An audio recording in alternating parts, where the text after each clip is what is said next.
વેદના છે અમને, અને સરકાર પાસે વારંવાર કહીએ છીએ પૈસા અમને ખેડૂતોને ચૂકવો તો કે પૈસા નથી, ટેકાના ભાવે મગફળી ખરીદે તો કે બારદાન નથી.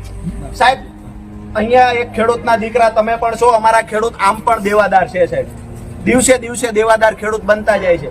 જેનું દેવું 64,000 કરોડ 2014માં હતું, આજે ખેડૂતનું 1,41,000 કરોડ દેવું થયું છે. મતલબ આપણા ખેડૂતનું દેવું ડબલ થઈ ગયું છે. તેમ છતાંય સરકાર કહે છે વારંવાર કે અમારી પાસે પૈસા નથી, તો આજે અમારા ખેડૂતો બધાએ 10-20 રૂપિયા ઉઘરાવીને જોડી કરીને આવ્યા છે. આ તમે સરકારને આપી દેજો અમારા વચ્ચે. તમે કયો એટલે ભાઈ બે ભાઈઓ ગણી લ્યો એટલે એમાં બીજું કઈ ન થાય.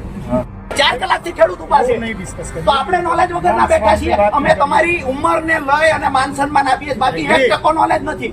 અહીં કેટલા બળી હાલે છે, મામલતદાર ઓફિસ ને બધાને ખબર છે, ક્યાં ક્યાં ખાનો હાલે છે ખબર છે. ખેડૂતને પૈસા ચૂકવવાના તો નોલેજ નથી.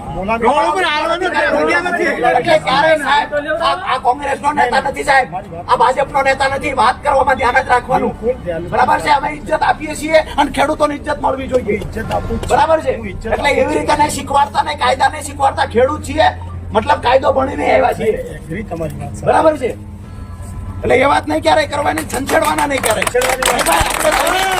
આપણે કોઈને ઉતારી પાડવા નથી આવ્યા, પણ ઉંમરનો મલાજો રાખીએ છીએ.